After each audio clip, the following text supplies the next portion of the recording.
At that time, I was interning at HealthServe actually, like before you came in as the head. And I remember me and my other intern, we were trying to get you to like join because we really needed like someone to kind of like helm the ship and kind of like get things running. Yeah, and like you came in shortly after I started interning, and like we were just like, oh, Dr. Ben is here, and then we're trying to.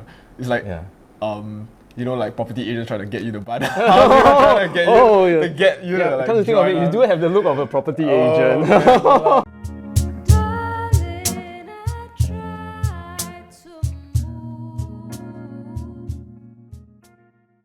So hi guys, welcome to Third Spacing.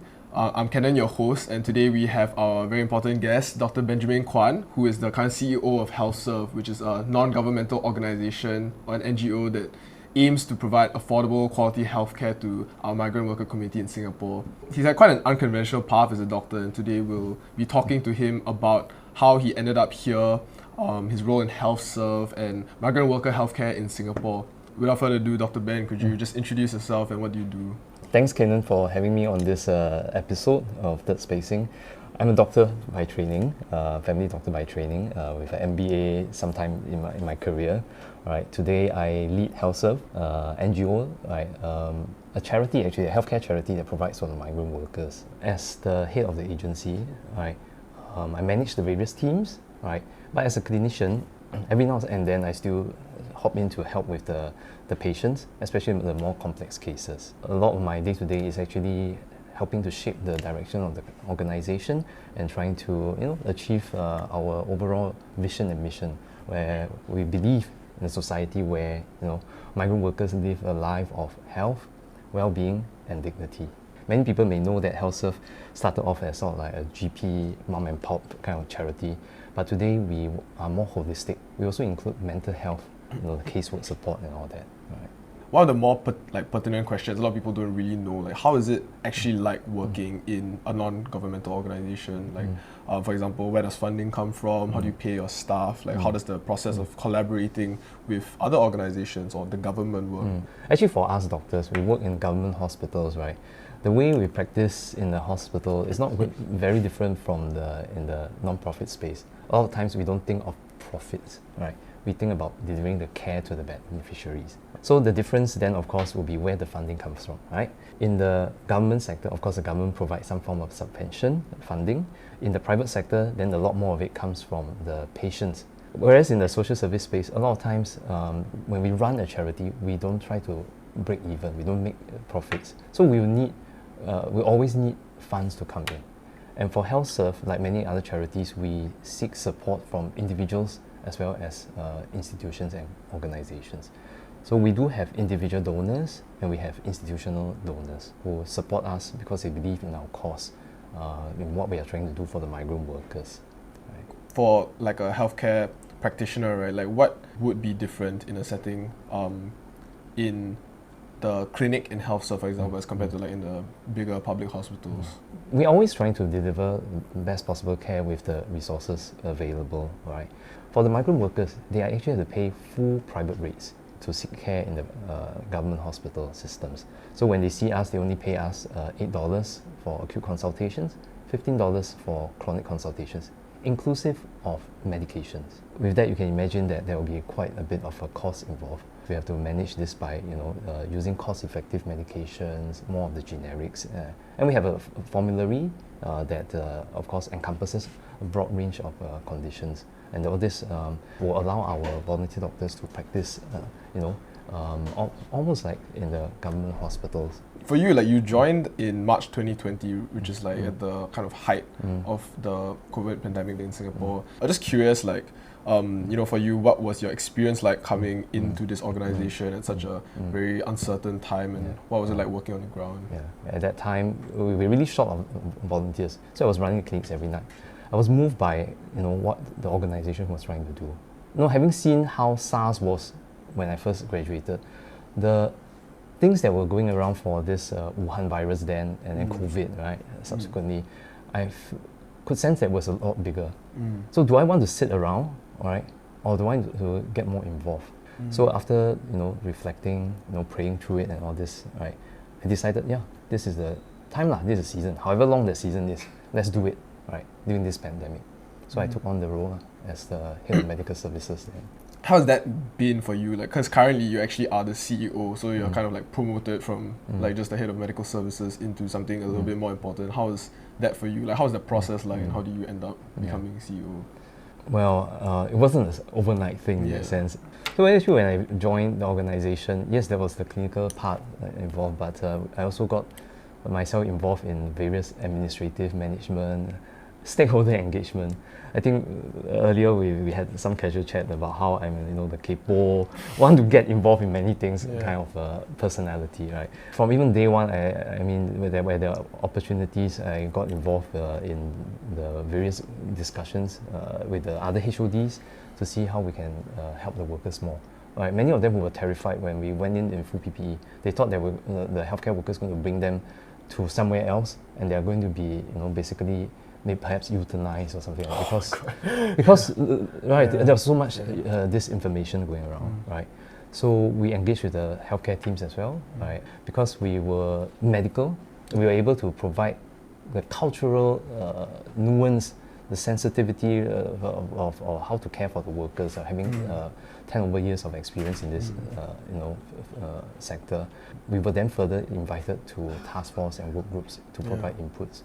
So that's where I got more involved in the admin and management of the organization, right? So over the course of I guess about 9 months or so of getting involved, I got to know the work of the organization, not just the clinic aspects, right? But also the other areas where we were like doing case work, case management. So in early 2021, I stepped up as the Deputy Executive Director. After that, I was more involved in a lot of the stakeholder engagements, meetings with MOMs and all that, together with my Executive Director. So that I think by the time he sort of finished his stint with HealthServe, the transition wasn't such a big, shocking, kind of step up, right? So I really had the chance to know the team members, many of them who fought through the pandemic with me. In a sense, then it was a privilege and an honor to be affirmed by the board that they trusted me to step up to lead the organization. I feel like for the social service sector at least, like there's so many different gaps to fulfill. There's so many like marginalized communities, right? You mentioned to kind of aid lah. Like, what is the reason for you like to kind of choose to focus your efforts on working with the migrant brother community?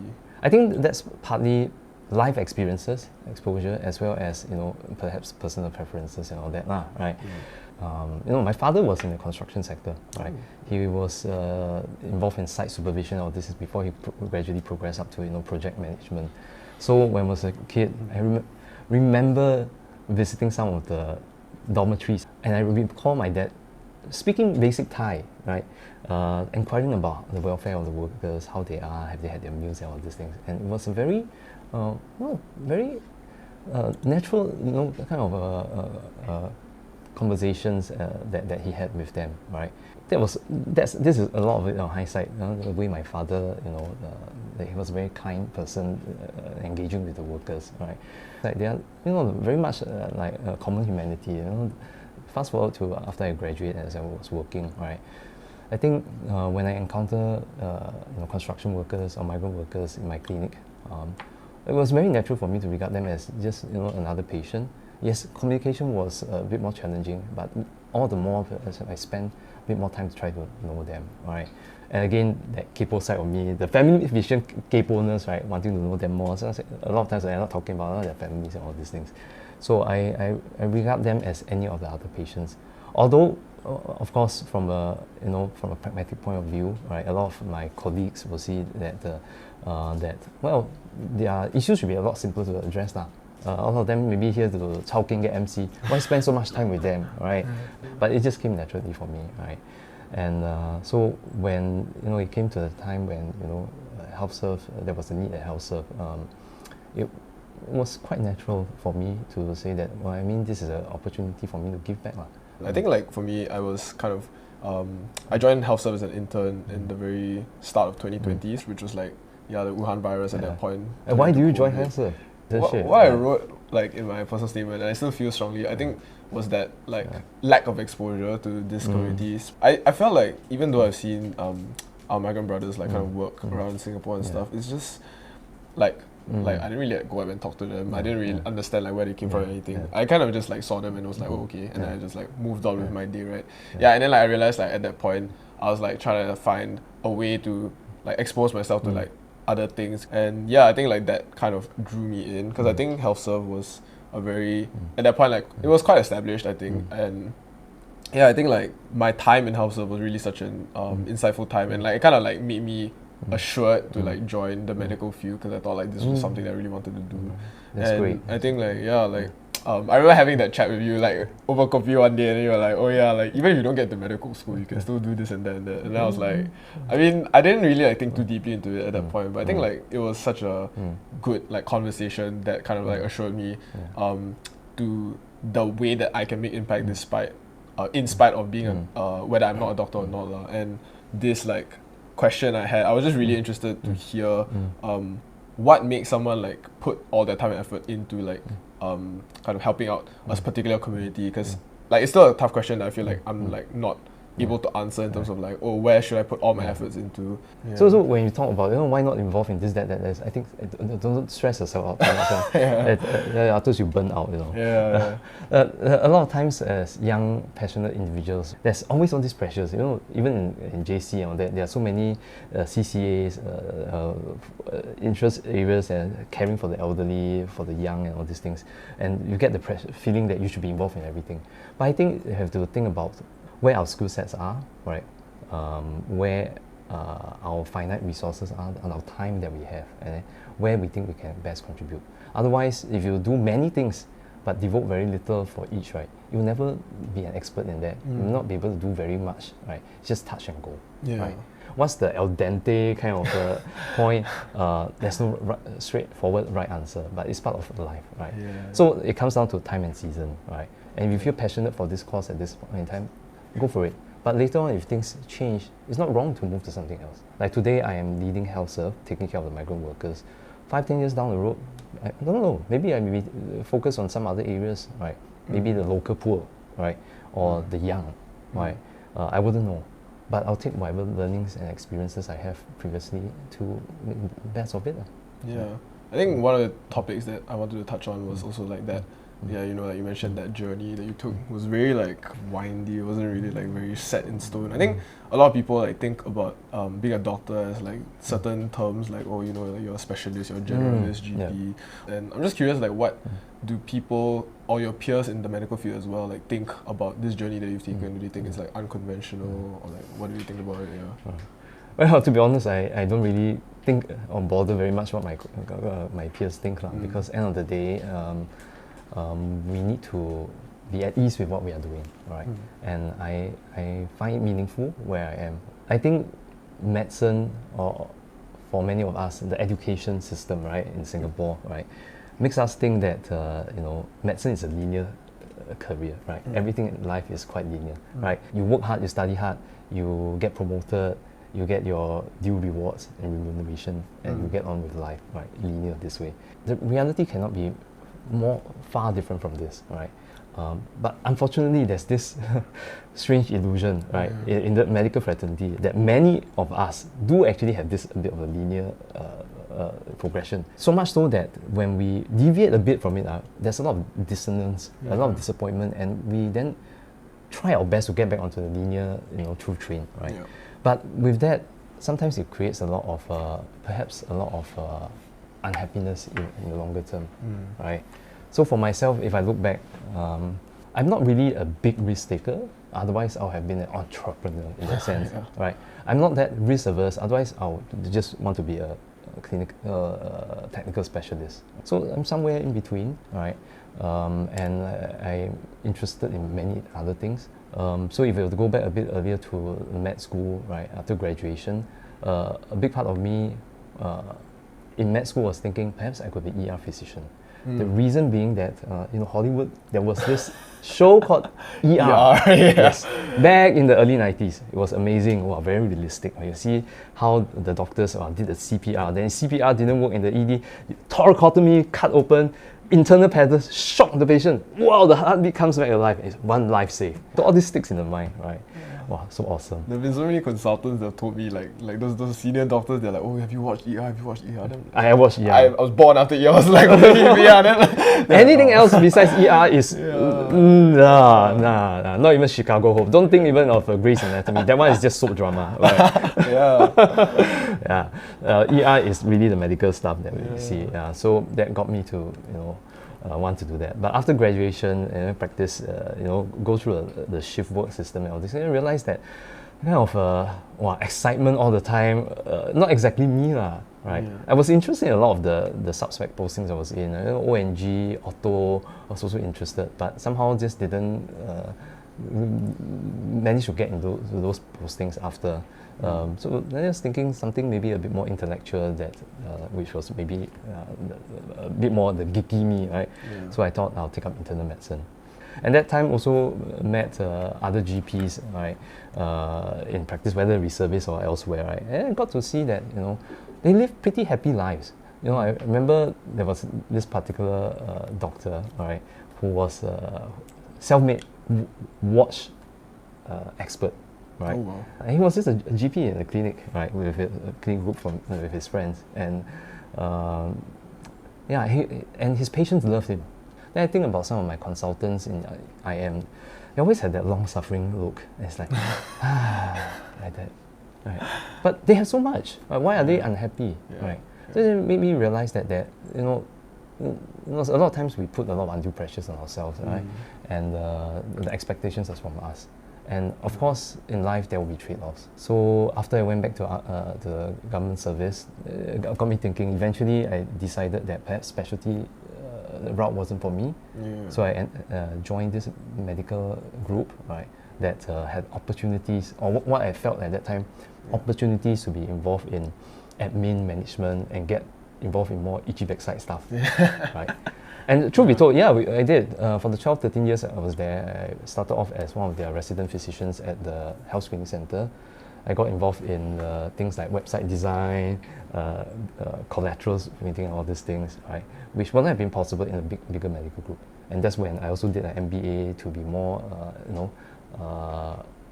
acquainted with the business sector, hoping to be eventually making change in the healthcare landscape, right? At least at the primary care level, right? So just before the pandemic, right? In 2019, the wife came up and said that the bosses are discussing about sending me overseas for a short stint. HMDP, Health Manpower Development Program, where doctors get sent overseas for 1 year, and nowadays about 6 years, about 1 year to pick up some skills. I was shocked. At that time, I was in my career growing, right, in management role, and there were a lot of important projects. So it's like, my gosh, you tell me this, how do I drop all this? How to give up all that? And oh my, I thought about it. Right? Yes, career is important, but to me, marriage is just as important. If my wife is going to be away for 1 year, right, do I really want to be far away from her, right, or even commuting up and down? Since I cherish our marriage, I thought, okay, it's time for me to make some sacrifices on my part while my wife grows her career in that aspect. So I tendered resignation from the organization. When I left, I think it was the last day of January, we had a family trip planned to Japan, right? So we were there for about 10 over days. And then we hear murmurings in Singapore. Then the murmurings of this thing called DORSCON Orange. I also thought about it. DORSCON Orange. All these categories came about since SARS, but never really activated. Lo and behold, they really did declare DORSCON Orange. Then, of course, with that, all the overseas, training plans would be scuttled. So when I came back in February, right, that's how I was jobless, because I left the previous job thinking I'll be a great husband for the first time. I'll help my wife prepare and relocate, do all these things. So I came back, and of course I was in touch with Michael. I know the challenges that HealthServe was at that time. So I came in to volunteer almost every night in the clinic. So then you, with your real estate agent look, right? Amongst others, right? I guess the whole situation moved me. So decided to embrace this opportunity to give back as well as to serve. And, Yeah. So that's how the journey came to here. Yeah. Yeah, well, like, it's just such a long and kind of very windy journey that you just kind of described to us in a matter of few minutes. So I think, like, it's definitely something that our audience, especially those working in healthcare, or those with, like, anxiety about their future, thinking about, like, oh yeah, what's the most, like, stable way forward, what's the most, like, conventional way forward. Yeah, I think what you mentioned about the linearity of medicine is just something that most people feel the need to keep to, just because, like, a lot of people join because of job security, and then, like, I think for me also, I'm just thinking about it, like, wow, yeah, it's like such a long road forward. I need to make sure that everything's kind of, like, planned and stuff.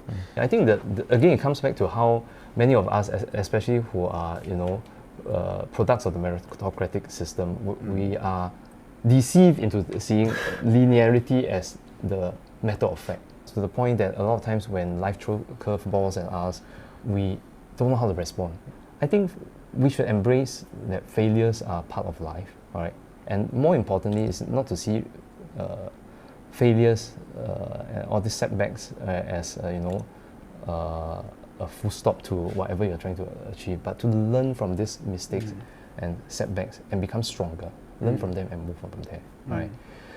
Going off on what you mentioned a lot of things about how in a resource constrained setting, there's, like, a lot of problems dealing with potentially patients who may not be able to show up for consultations, or, like, for you personally as a doctor, you're unable to provide that care because maybe they can't pay. I think a very important and difficult challenge that actually a lot of doctors face is that, like, we as doctors are also human. We also will burn out if we push ourselves too much and unable to, like, provide that quality care lah. And I'm just curious to hear, like, what are your thoughts on this? Like, what are your personal experiences seeing all of this, like, times where we fall short as doctors, we aren't able to provide that care, and how to overcome those feelings of, like, guilt or burden. I think in terms of dealing with burnout for clinicians, right? I think we should always keep in mind that we are not alone in this, right? So if we feel stretched and all that, confide in a friend, in a colleague, right? We should collectively help to build a more nurturing environment where we don't finger point and put shame on someone who's not able to cope with the stresses of work, because it could just happen to you or me at any point in time. And if it's any consolation, I'll share with you, male doctors do cry, even on shift. It has happened for my colleagues. It has happened for me, myself as well. All right. First day at work is stressful, but first night shift, where you're expected to be able to set plugs successfully, take bloods and all these things as a house officer, it doesn't happen overnight lah. And we all do struggle with it, even myself.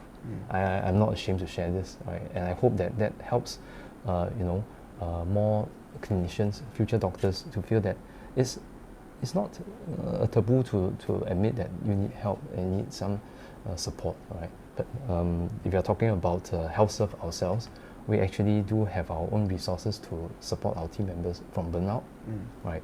We actually have team bonding events, for example, right? We have our HR that will do their employee pulse check to see how as a general sensing morale, stress level is in the organization. And of course, there are the one-on-ones between the HODs, team leads with their team members. And it's always good to identify a senior who can be a mentor, right? Who's close to your face in your career, who may understand the contextualized challenges of your time, right? Like, you may come to me for certain career advice, but I graduated in 2003, right? It's not going to be like 2025. So a lot of things may have changed, right? So it's good to find mentors, multiple mentors, not just one, to provide you guidance in different aspects, right? Career, personal growth, right? Faith, whichever. So I think that kind of thought about burnout has been a looming thing for medical students, for anyone actually in, like, every profession. It's been such a big thing, like mental health. And I'm just curious, like, for health serve, right, what do you guys do for migrant workers' mental health? Because I think that's not such a big thing that's been really covered. In fact, we are trying to create more awareness on this. You're right? And actually, it's not just us, it's MOM themselves, right? You may recall during the pandemic there was a lot of anxiety, distress, and even increase in suicides, right? So the MOM started this task force called Project Dawn. Dawn stands for depression, anxiety, wellness, and normalization, right? So recognizing that migrant workers, especially many of them being men, they don't share their deep inside thoughts, their weakness. We want to normalize the mental health issues for them, create awareness, and therefore address the anxieties and depression. So HealthServe is part of the task force with MOM, where we actually go out to conduct mental health awareness talks for the workers. We train peer support leaders in mental health, psychological first aid techniques, so that they can be the first line, support for their colleagues. It's one thing we come in as counselors or crisis helpliners. It's one thing. Another thing when you can speak the same language. I say, "Hey brother, hey, 你不要这样子啦, don't need to stress so much. Got problem? You 来我帮你 calling HealthServe." Speaking the same lingo makes a big difference from someone speaking English explaining to them. So that's the idea, right? So I also shared about how we run a crisis helpline, right? 24-hour service helmed by our staff team as well as volunteers who can speak the native language of the workers, right? Because when you're in distress, you call, right? It's so much more approachable if someone on the phone the warm voice can understand you in your language and express in your language. That's what we do. Our crisis helpline is different from the other crisis helplines because we do it in their native language. Then finally, our counseling team. We have several counselors who again can speak their native language, who can then come in and help workers who are identified to be distressed. And these distressed workers can come from our own clinics. It can come from external clinics as well. We've probably heard about the primary care plan, right, where the MOM has set up the primary care clinics for the workers island-wide, right? So sometimes the workers are also referred from there. They're also referred from MOM's ground officers, the FAST teams, right? Right. So that helps to add another level of protection for the workers who may be in mental health distress. But overall, I think there's still a lot of work that can be done, and we are working towards this, right, in the various task force, task groups, and also trying to create more awareness amongst our employers. And I'm just curious to hear, like, with this recent opening of these primary care clinics, workers' healthcare, like in terms of physical health at least, is becoming more affordable and accessible. And that is like something that HealthServe as an NGO has been trying to achieve for like the longest time since its It's one of the best things that could have happened. I'm just like curious now with this kind of advent of these clinics and this plan, like, could you share with us how the role of HealthServe as a social service agency has changed, and how will it continue to kind of serve the migrant worker community effectively? So, I mean, a running joke that NGOs will have is that we want to work ourselves out of the job, right? If the gaps can be fully plugged and all these things.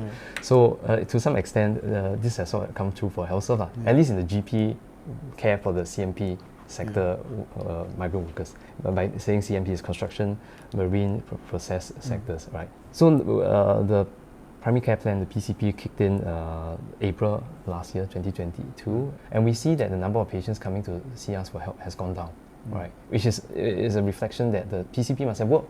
They're closer to their place of stay, and they could go there. And if you look at the terms of service that these PCP clinics provide, they provide acute care, chronic care, unlimited visits, and per visit it is just $5. It's cheaper than HealthServe now, right?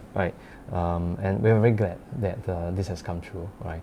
So with that, then the question comes, all right, we have, in a sense, excess capacity. What do we do, right? Do we really close shop, right? We've actually thought about it and discussed, right?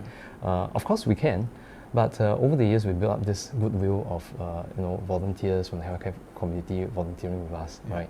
Is there anything else in the migrant community that we can look at to provide for? So far we've been looking only at the CMP, the construction sector. What about the migrant domestic workers? They're also vulnerable. Now that the most vulnerable, at least relatively speaking, has been taken care of, then what about the next, right? So these are things that we are discussing about. Perhaps we want to move in that space as well. And another aspect is, of course, dental care. I think you know that dental care is still quite expensive, right? So we've started a dental service since the mid-2010s, right? And we charge $15 for the treatments and all these things. So now that we have a bit more capacity, right, perhaps we should focus on this next vulnerable area of care. And in fact, we are expanding our dental clinic services. We put in a second dental chair at Geylang Clinic.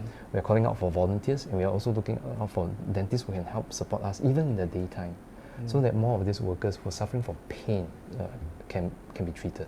Today our wait list is still somewhere between 4 to 6 months. Can you imagine workers with dental pain having to wait so long? Right. So if you can increase the capacity, that will be great. Yeah, well, like, I think this has been like super insightful in terms of like the inner workings of an NGO, as well as like kind of how it's shifted, how it's changed. I think a lot of people, even like medical practitioners, whoever's like in the field, and even like those in the social sector, they might not see a large part of what's happening behind the scenes lah. And yeah, it's very great to hear from you to share about all these things, especially like what is happening in the future, what's in store for the future. So thank you, Dr. Ben, for all of these like insightful comments, all of these like amazing opinions that you have. And I just want to end off with like kind of asking you to share with our audience like what's in store for you personally. Well, if you describe my path as non-linear for a long while, I mean, I don't expect my life to be linear, right? Now, as the head of agency, see what the best we can do as an organization to, further uplift the lives of the workers, and we see how we can bridge the gaps in the care system. But overall, if you ask me what's going to happen next in my season, we take it one step at a time. So when is the time for me to move? I don't know, right? But definitely planned leadership transition is something that I strongly believe with. So is it going to be 3 years, 5 years, 8 years? I don't know, right? I just think that I shouldn't stay around so long until I'm seen as the stale, boring, leader of HealthServe that just refuse to move on, right? As for the wider overall vision for the nation, for the organization, I just hope that Singapore will be a more compassionate society for the migrant workers and regard them more as common humanity. Yeah, they are fellow human beings, right, with aspirations and dreams. So let's see if we can build a society of Singapore society where people are just generally more compassionate towards our migrant friends. Yeah.